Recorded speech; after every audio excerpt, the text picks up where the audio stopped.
नमस्कार दोस्तों, स्वागत है आप सभी का आपके अपने चैनल उत्तरावत क्लास में। दोस्तों, आज का क्लास यूपीएसएससी बीपीओ एग्ज़ाम के लिए महत्वपूर्ण है और ये क्लास ग्राम पंचायत अधिकारी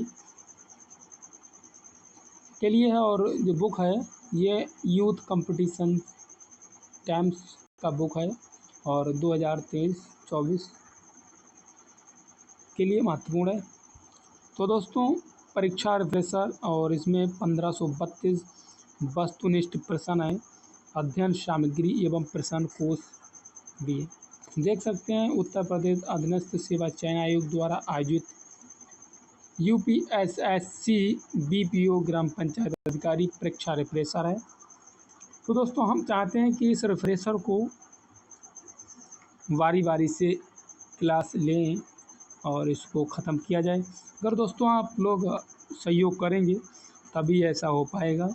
और सहयोग में आप लोगों को हमारा चैनल सब्सक्राइब करें, बेल आइकन को प्रेस करें और कमेंट्स करके भी बताएं कि क्लास कैसी लगती है। तो चलिए दोस्तों, पहला क्लास परंपरागत पंचायती तथा ब्रिटिश काल की पंचायत व्यवस्था के बारे में बात करेंगे। पंचायती राज संस्थान लोकतांत्रिक विकेंद्रीकरण हेतु ग्रामीण स्थानीय स्वशासन।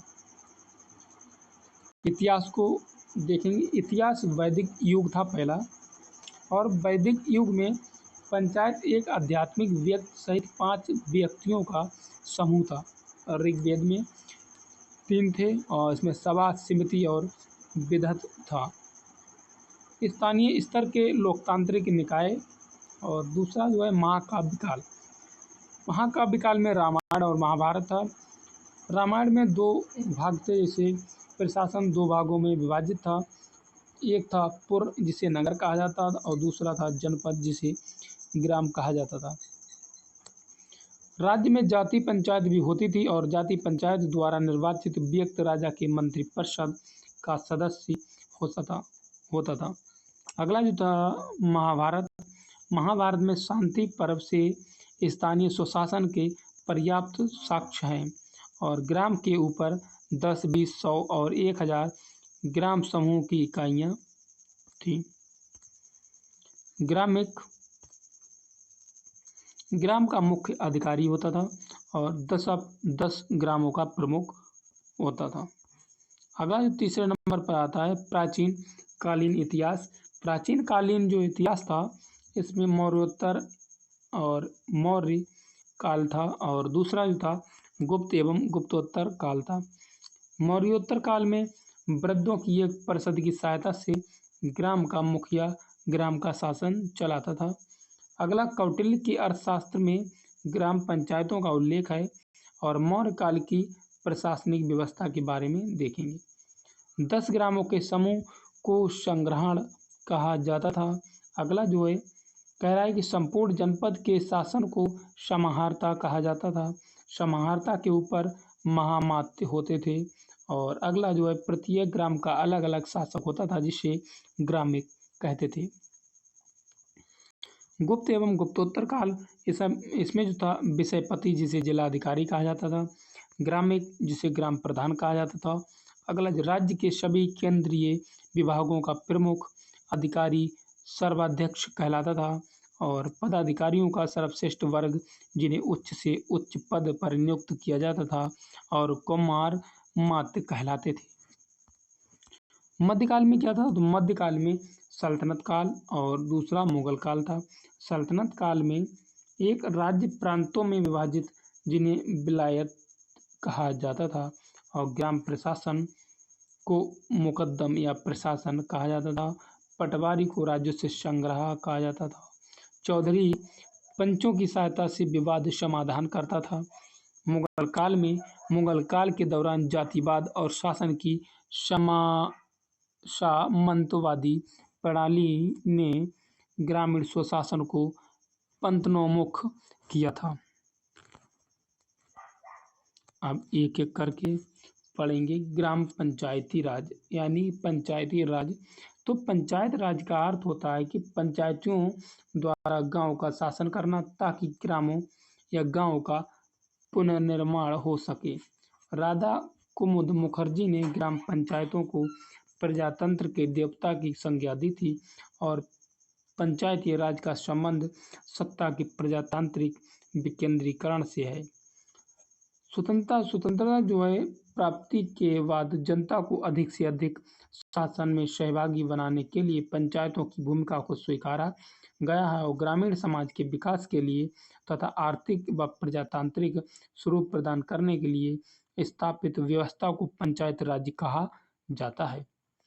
आदिकाल के ऋग्वैदिक साहित्य से लेकर अंग्रेजों के आने से समय तक पंचायतों का उल्लेख रहा है और पंचायत राज की प्रेरणा परंपरागत पंच परमेश्वर से मिली है।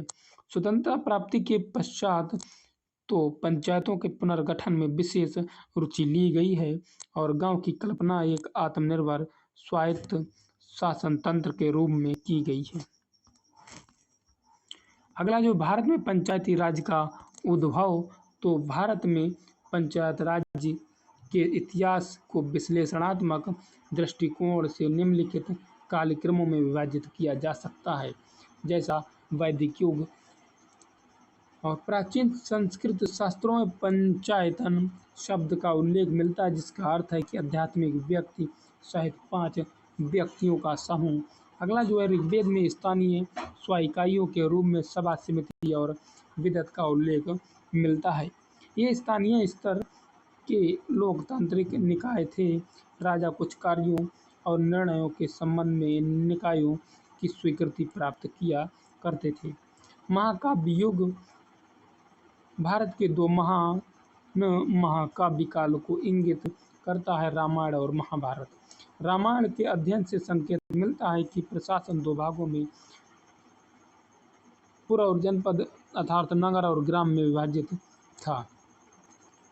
राज्य में एक जाति पंचायत भी होती थी और जाति पंचायत द्वारा निर्वाचित राज्य राजा के मंत्री परिषद का सदस्य होता था। महाभारत के शांति पर्व कौटिल्य के अर्थशास्त्र और मनु स्मृति से भी ग्रामों के स्थानीय शासन के पर्याप्त साक्ष्य प्राप्त होते हैं।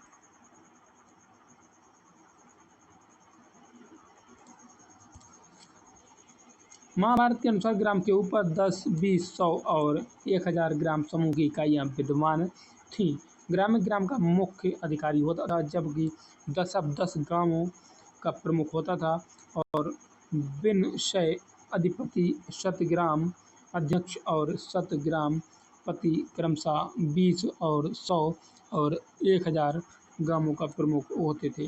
वे स्थानीय स्तर पर कर एकत्र करते थे और अपने ग्रामों की रक्षा के लिए उत्तरदायी थे।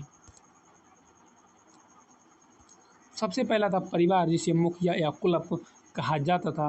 परिवार प्लस परिवार मिलके गांव बनता है, जिसे ग्रामीणी कहा जाता है। ग्राम और ग्राम मिलकर विस कहा जाता है, जिसे विसपति कहते थे। विस और विस मिलकर जन बनता है, जिसे जनपति कहा जाता था। जन और जन लोग मिलके राष्ट्र बनता है, जिसे सम्राट होता था।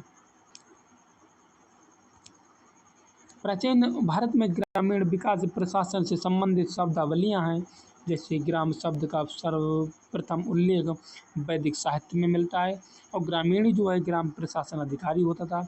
गोप था, हदबंदी का कार्य करता था। गौलमिंक ग्रामीण प्रशासक था और ग्रामपति महत्तर, जिसे ग्राम प्रशासन कहा जाता था। और लोगों की संस्था थी। पटवारी ग्राम प्रधान का सहयोगी था। मौजा गांव का समूह था।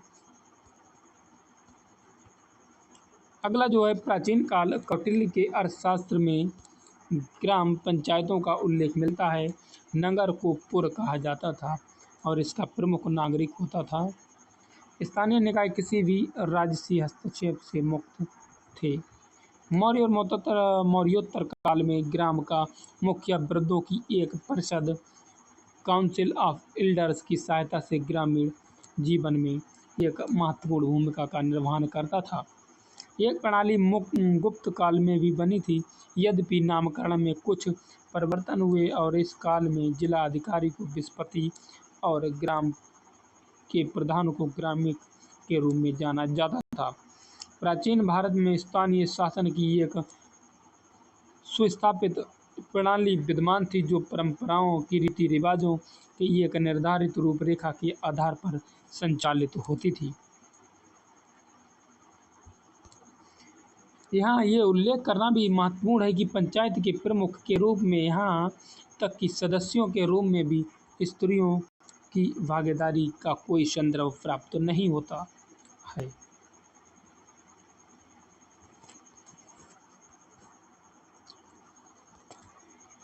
ग्राम विकास के उद्भव के चरण क्या थे? तो वैदिक जीवन का ग्रामीण सामुदायिक परिवेश और ग्रामीण मुख्य ग्राम अधिकारी था। अर्थशास्त्र एवं मनुस्मृति में ग्रामीण समुदाय के पर्याप्त साक्ष्य मौर्य तथा मौर्योत्तर काल में ग्राम प्रधान का ग्रामीण के रूप में उल्लेख है। मध्यकाल में ग्राम शासन के 3 महत्वपूर्ण अधिकारियों का उल्लेख मिलता है, जैसे पटवारी, चौधरी, मुकद्दम। तो पटवारी जो था वो राजस्व संग्रह करता था। चौधरी पंचायतों की सहायता से विवाद निपटान हेतु था। मुकद्दम जो प्रशासन हेतु कार्य करता था। दक्षिण भारत में ग्राम समाज की सुदृढ़ एवं शानदार प्रस्तुति थी। इसमें जो था और सामान्य ग्रामीणों का संगठन था। महाभाषा जो था, महासभा ये ब्राह्मणों का संगठन था। नाडु जो था ग्रामीण इकाई एवं प्रशासन का केंद्र था।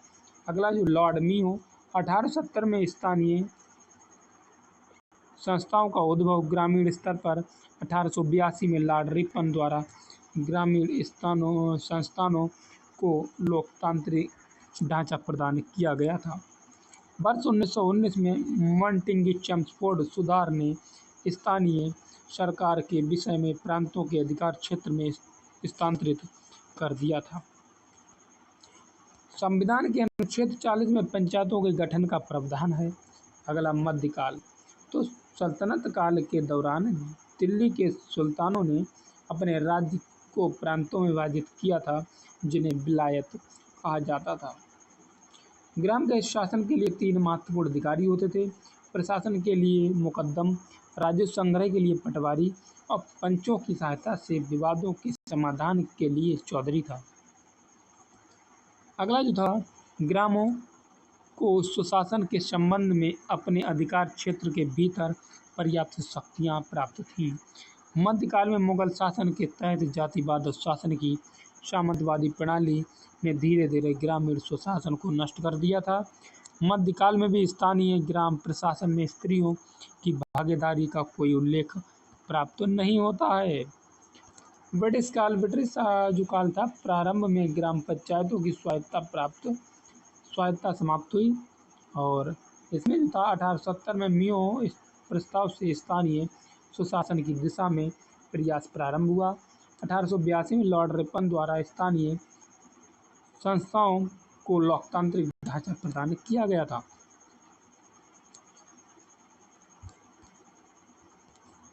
1907 में CAH होब हाउस की अध्यक्षता में विकेंद्रीकरण पर रॉयल कमीशन के गठन से एक अहम बल मिला था। इस आयोग कमीशन ने 1909 में प्रस्तुत अपनी रिपोर्ट में स्वायत्त संस्थाओं के विकास पर बल दिया था। 1919 में मॉन्टेग्यू चेम्सफोर्ड सुधार के द्वारा स्थानीय सुशासन का विषय प्रांतों को सौंपा गया था। मॉन्टेग्यू चेम्सफोर्ड रिपोर्ट में इन स्थानीय निकायों की पूर्ण स्वतंत्रता की भी बात कही गई थी। भारत में पंचायतों का उल्लेख ऋग्वेद, बौद्ध काल, मौर्य काल, गुप्त काल तथा मुगल काल में निरंतर मिलता है। फिर भी इन्हें औपचारिक रूप से संगठित करने का सबसे पहला प्रयास अंग्रेजों ने किया था। 1882 में लॉर्ड रिपन ने स्थानीय स्वायत्त सरकार लोकल सेल्फ गवर्नमेंट का विचार प्रस्तुत करके नगरों के लिए नगर पालिका समितियाँ तथा ग्रामीण क्षेत्रों के लिए जिला बोर्डों की स्थापना की थी। 1909 में ईसा में लाहौर में हुए 24वीं राष्ट्रीय कांग्रेस पार्टी के अधिवेशन में पंचायतों की महत्ता को अनुभव किया गया तथा इनके पुनर्गठन की व्यवस्था की परिकल्पना की गई थी। जब अंग्रेज भारत आए थे तो इस समय ग्रामीण शासन पद्धति कायम थी। हालांकि स्थिति अच्छी नहीं थी। चार्ल्स मेटकॉफ ने इस व्यवस्था की सराहना की और पंचायतों को लघु गणराज्य कहा था। अंग्रेजों ने अपने शासन विस्तार के लिए ग्रामीण व्यवस्था का खूब इस्तेमाल किया तथा इसकी स्वायत्तता को खत्म कर दिया और इस तरह ब्रिटिश हस्तक्षेप के फलस्वरूप पंचायतों के प्रति लोग अपनी आस्था खोने लगे थे। रॉयल कमीशन ने 1909 में अपनी रिपोर्ट पेश की और ग्रामीण मुद्दे और स्थानीय कार्यों को ग्राम पंचायत के माध्यम से संचालित किए जाने की सिफारिश की थी। ब्रिटिश शासन के अंतर्गत ग्राम पंचायतों की स्वायत्तता समाप्त हो गई थी और वे कमजोर हो गए थे। वर्ष 1870 में भारत में प्रतिनिधि स्थानीय संस्थानों का उद्भव हुआ और वर्ष 1870 के प्रसिद्ध मियो प्रस्ताव ने स्थानीय संस्थाओं की शक्तियां और उत्तरदायित्व में वृद्धि कर उनके विकास की गति दी थी। वर्ष 1870 में ही शहरी नगरपालिकाओं में निर्वाचित प्रतिनिधियों की अवधारणा को प्रस्तुत किया गया था। वर्ष 1857 में विद्रोह ने शाही वित्त पर भारी दबाव बना दिया और स्थानीय सेवा को स्थानीय कराधान से वित्त पोषित करना आवश्यक माना गया था। इस प्रकार यह राजकोषीय मजबूरी थी कि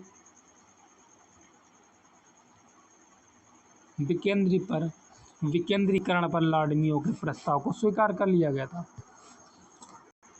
अगला मियो द्वारा उठाए गए कदमों का अनुसरण करते हुए लॉर्ड रिपन ने वर्ष 1882 में इन स्थानीय संस्थाओं को उनका अत्यंत आवश्यक लोकतांत्रिक ढांचा प्रदान किया था। सभी बोर्डों जो उस समय अस्तित्व में थे और निर्वाचित गैर अधिकारियों के 2/3 बहुमत को अनिवार्य कर दिया गया था और इन इकाइयों के अध्यक्ष को भी निर्वाचित गैर अधिकारियों में भी चुना जाना था।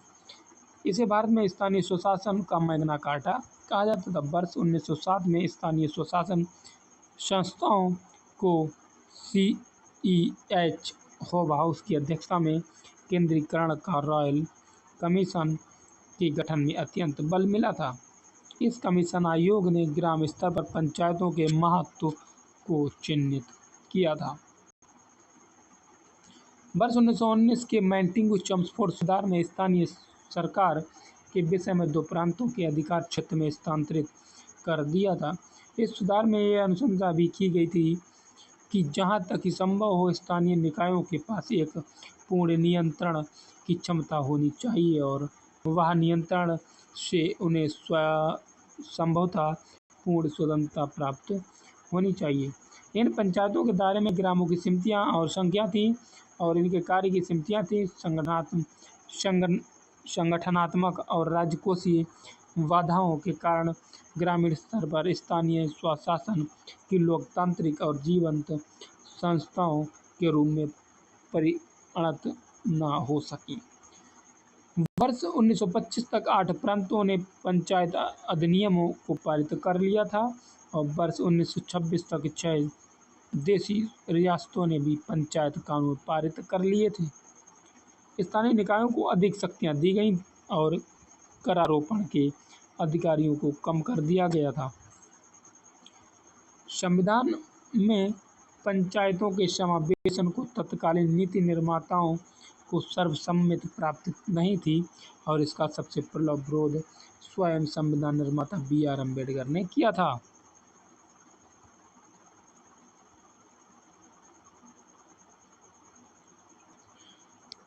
दोस्तों ये जो है अपने आप पढ़ लेना, आप लोगों को PDF भेज दी जाएगी।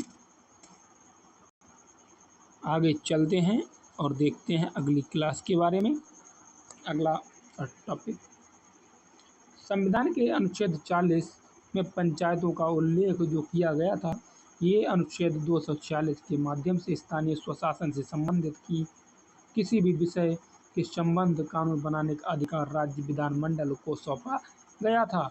अनुच्छेद 40 के नीति निर्देशक तत्व का हिस्सा और नीति निर्देशक सिद्धांत बाध्यकारी सिद्धांत नहीं होता, इसलिए पूरे देश में निकायों के लिए सार्वभौमिक या एक समान संरचना का अभाव रहा था। पंचायतों का पुनर्गठन प्रभावशाली ढंग से स्वतंत्रता प्राप्ति के पश्चात ही किया गया था। हू जो के अनुसार जनवरी 1957 ईसा तक भारत के प्रत्येक राज्य में पंचायती राज अधिनियम पारित हो गए थे और सितंबर 1957 ईसा तक भारत के 73% गाँव में पंचायतों की स्थापना हो चुकी थी, जिन्हें सफाई संबंधी कानून बनाने, सड़कों तथा पीने के लिए पानी की व्यवस्था करने के लिए अधिकार प्राप्त थे। भारत में पंचायतों का पुनर्गठन तो दोस्तों स्वतंत्रता जो थी प्राप्ति के पश्चात उत्तर प्रदेश सरकार ने देश में सर्वप्रथम उत्तर प्रदेश पंचायती राज अधिनियम 1947 पारित किया गया और इस अधिनियम को उत्तर प्रदेश विधानसभा में 5 जून 1947 ईसा को तथा उत्तर प्रदेश विधान परिषद ने 16 सितंबर 1947 ईसा को पारित किया था। भारत के गवर्नर जनरल 7 दिसंबर 1947 को इस अधिनियम को स्वीकृति प्रदान की तथा जब से ही ये उत्तर प्रदेश में लागू है। वर्तमान में भारत में पंचायत राज का स्वरूप जो था संविधान की 73वें संशोधन 1993 ईसा पर आधारित है। भारत में इस समय लगभग 2,55,000 ग्राम पंचायतें और 6,000 से अधिक पंचायत समितियां तथा 6,000 से अधिक जिला परिषदें कार्य कर रही हैं, जिनमें लगभग 34 लाख जनप्रतिनिधि कार्यरत हैं। विभिन्न राज्यों में पंचायत राज का पुनर्गठन अग्रलिखित और तालिका के अनुसार विभिन्न स्तरों में किया गया है।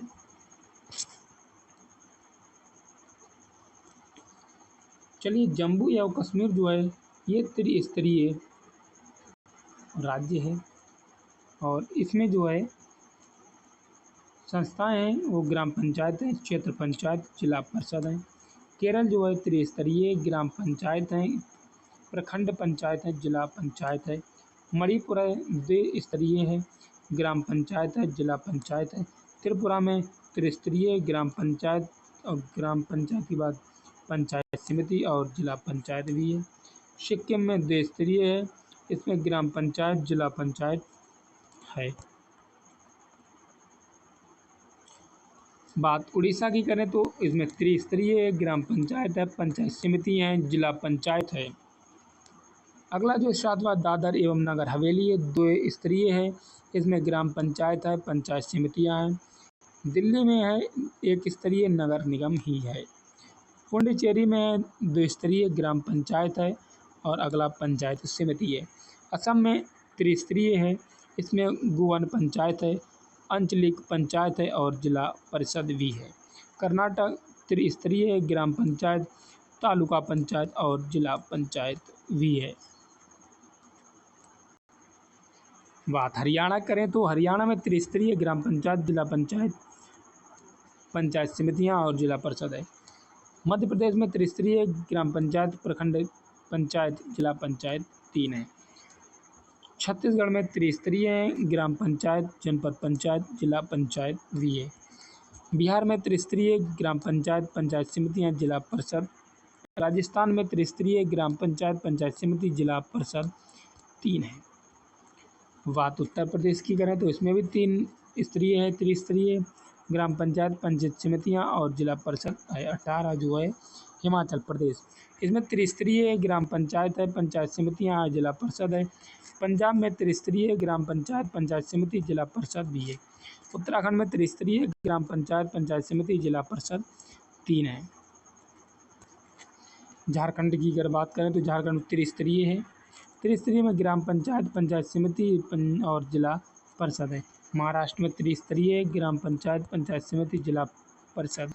आंध्र प्रदेश में त्रिस्तरीय ग्राम पंचायत, पंचायत समिति, जिला परिषद है। अगर बात करें तो तमिलनाडु की तो इसमें भी त्रिस्तरीय है, ग्राम पंचायत, पंचायत समिति, जिला पंचायत है, जिसे जिला परिषद कहा जाता है। गुजरात में त्रिस्तरीय ग्राम पंचायत, पंचायत समिति, जिला परिषद। पश्चिम बंगाल में 4 स्तरीय ग्राम पंचायत, अंचल पंचायत, आंचलिक परिषद और जिला परिषद है। मेघालय में जनजातीय परिषद, जिसमें जनजातीय परिषद सिर्फ एक है। नागालैंड में भी जनजातीय परिषद है और मिजोरम में भी जनजातीय परिषद है। अगली बात करते हैं पंचायती राज व्यवस्था के सुदृढ़ीकरण हेतु गठित समितियाँ। तो प्रमुख समितियाँ बलवंत राय मेहता समिति, अगला जो है अशोक मेहता समिति, और तीसरा जो है ये है जी बी राव समिति। अगला जो तीसरा है,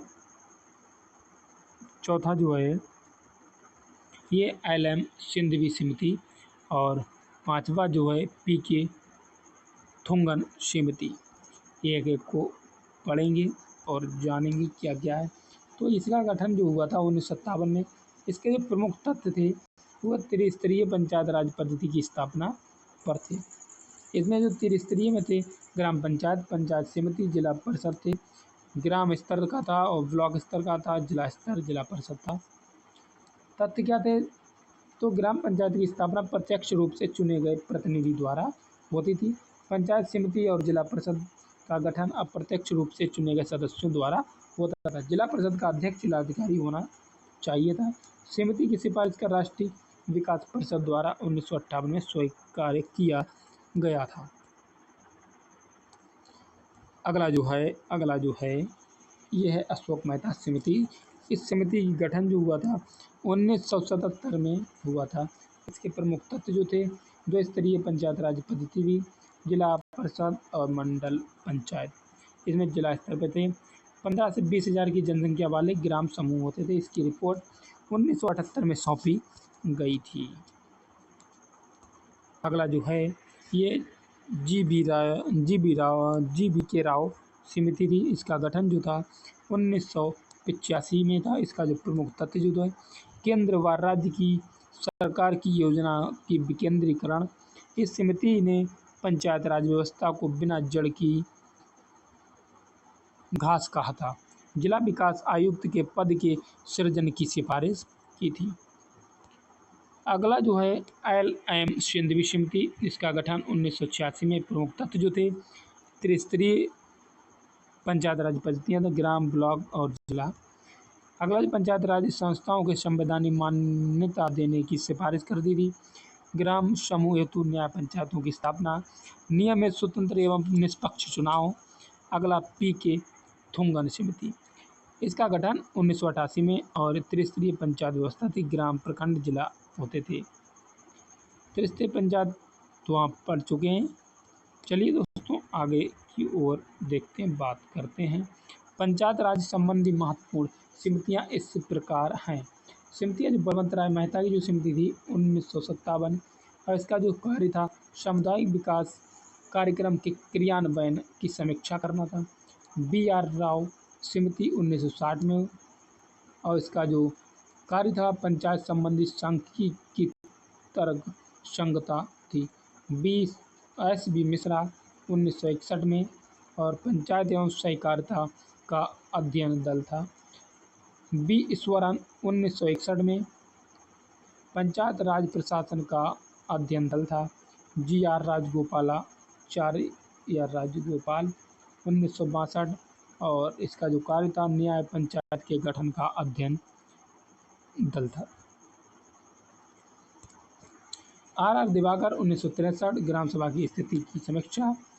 एम. रामाकृष्णैया तो 1963, पंचायत राज संस्थाओं की आय व्यय गणना का अध्ययन दल था। के. संथानम समिति 1963, पंचायत राज संस्थाओं को वित्तीय प्रावधान एवं स्थिति की समीक्षा करना था। के. संथानम समिति 1965, इस पंचायत राज संस्थाओं के निर्वाचन की रूपरेखा और संबंधी अध्ययन करना था। आर. के. खन्ना 1965, पंचायत राज संस्थाओं की लेखा एवं अंकेक्षण। जी. रामचंद्रन समिति 1966, पंचायतियों के लिए प्रशिक्षण केंद्रों की आवश्यकता पर अध्ययन। बी. रामानाथन 1969, भूमि सुधार उपायों के क्रियान्वयन में सामुदायिक विकास के अभिकरण एवं पंचायत राज संस्थाओं की संलिप्तता एवं भूमिका थी। एम. रामाकृष्णैया अध्ययन दल 1972, 5वीं पंचवर्षीय योजना में सामुदायिक विकास एवं पंचायत राज के प्रमुख उद्देश्य के रूप में रखना था। श्रीमती दया चौबे समिति 76। तो इसमें जो कार्य था सामुदायिक विकास एवं पंचायत राज की समीक्षा करना। अशोक मेहता 1977 पंचायत राज के मूल एवं प्रशासनिक ढांचे संबंधी तत्व को देखना। दांतेवाला समिति 1978 खंड स्तर पर योजना स्वरूप। हनुमंतराव समिति 1984 जिला स्तरीय योजना का स्वरूप देखा था। GBK राव समिति 1985 ग्रामीण विकास के लिए प्रशासनिक समायोजन एवं गरीबी निवारण कार्यक्रम। LM सिंघवी समिति 1986 लोकतंत्र एवं विकास के लिए पंचायत राज संस्थाओं का पुनर्सशक्तिकरण।